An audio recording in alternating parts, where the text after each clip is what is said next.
Alright, so today we are launching Poco F1 with flagship specs at 20,999. How? And as time passed, we all lost hope. This is flagship killer. कुछ भी. New flagship killer. Well, this phone might change that. You get Snapdragon 8s Gen 3, Corning Gorilla Glass Victus protection, UFS 4 storage, and you get all of this under 30,000. Of course, with bank offers and everything. Seems too good to be true, right? Like, what's the catch here? Well, stick around till the end. This is Prateek. You're already watching TechWiser, and let's just go. And don't worry, catch deliver hoga. So you get a big box right here. You get the phone, a proper black case, some paperwork, a SIM ejector tool, 120 watt fast charger, Type A to Type C cables. Very consumer friendly unboxing here. But before we get to the catch, there are three interesting things with this phone. Starting off first with the build and design of the phone. Like the moment you pick up the phone, it feels very light as well. See, it weighs around 179 gram. The phone is made out of polycarbonate back and polycarbonate frames. And the back has this texture and the design is quite minimal over here. Also, it comes in two colors, but personally, I prefer this black. It looks quite minimal and good. And talking about good, what thing is good is the display. So I was watching Madam Web on Netflix and the experience was good. Now, I'll play the same movie side by side on the OnePlus 12R as well as the iQOO Neo 9 Pro. Also, I'll play an HDR video side by side with these two phones and see the Poco F6 here looks as good as the other two phones, and all of these are 35 and 40,000 phones. Also, the display supports Dolby Vision and you get dual stereo speakers which supports Dolby Atmos. Also, the peak brightness is 2400 nits. Now, in outdoors under direct sunlight, the display is bright enough. You can see the icons, text and everything. And it's good of Poco to mention the high brightness mode. So it gets a high brightness mode of 1200 nits. And a wise tip, people, always check for high brightness mode nits rather than peak brightness.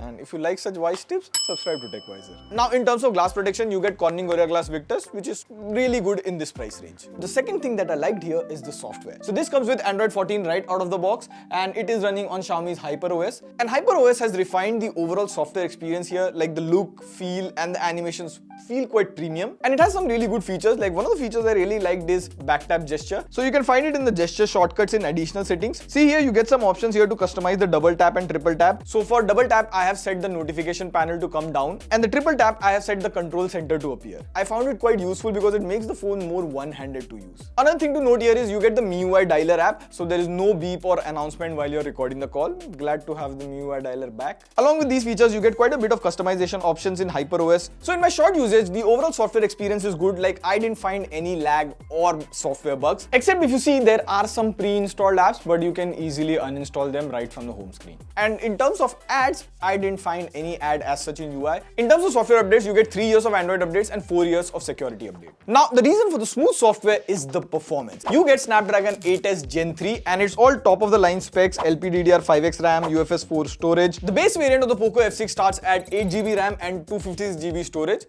while some brand in some corner of the world is selling their flagship phone at 128GB storage. Now, Snapdragon and its naming schemes. Well, we already did a dedicated video on Snapdragon 8s Gen 3, but in simple words, Snapdragon 8s Gen 3 falls somewhere in between 8 Gen 2 and 8 Gen 3. Now, we ran AnTuTu benchmarks, which gives an overall score to the phone's CPU, RAM, etc. And it scored almost 14 lakhs, which is slightly better than Snapdragon 8 Gen 2. And then we ran CPU throttling test, and the graph was all green here. But these benchmarks and graph don't tell you the entire story. How about real life usage? So make sure we played first Genshin Impact, and we played it for half an hour to see how it performs and how is the battery drain. So even at high graphics at 60 FPS, the gameplay was smooth and the battery drain was around 10 to 12% in about half an hour, which is standard. And then we continuously played Call of Duty for another half an hour, and we played it at medium graphics in ultra frame rate, which is 120 FPS. And the gameplay was good, constantly at 120 FPS, and then again the battery drain was around 13%. You also get Wild Boost 3.0. So if you are in any game, you just have to flick from the top left and you get a bunch of settings. So suppose if you have ordered your food from Zomato while you're gaming, you just tap here and open Zomato. It opens in a pop-up, so you don't have to quit the game to see your order status. Also, you get other settings like seeing FPS, changing voice, etc. Plus, there is also ice loop cooling technology, which is required if you're using a flagship chip like Snapdragon 8s Gen 3. Other than gaming, in normal usage, the phone is quite smooth. Like I was watching the RCB versus CSK match on my phone while I was on a video call with Shobik, and it could handle this task pretty easily. So overall, the performance here is good and the best that you get in this price range. Now coming to the important catch, cameras. So in terms of specs, you get these camera specs, and I'm glad that there is no 2 megapixel BS. Now we took some photos in the daylight. The sensor is sharp. Like if you see these photos or zoom into this chameleon photo, there is enough details. Even in human photos, the skin tone was good. Like for daylight, it is as yellow as it can be. However, in some photos, if you zoom in, there is a bit of over sharpening. And we also took some low light photos with it. Even these photos are bright, but color accuracy could have been better. You can record in 4K 60 FPS on the main camera, and this is how the stabilization and the mic quality is. It's pretty windy out here for a change. Good for Delhi. On the front, you get a 20 megapixel selfie camera that can record in 1080p 60 FPS. The selfies are sharp, the portrait mode edge detection is good, but they are a bit flat. And there is also this bokeh option where you can add background blur to your photos after you have taken them. Now, another good thing about Snapdragon 8s Gen 3 is it has on-device AI support. So see here, if I keep it side by side with the Pixel and Samsung, and if I turn off the internet, Poco is still able to erase the objects. Whereas both Samsung and Pixel want you to have an internet connection to even use Magic Eraser. See, it automatically highlights the person and you just have to tap on the cross button and instantly it deletes the person.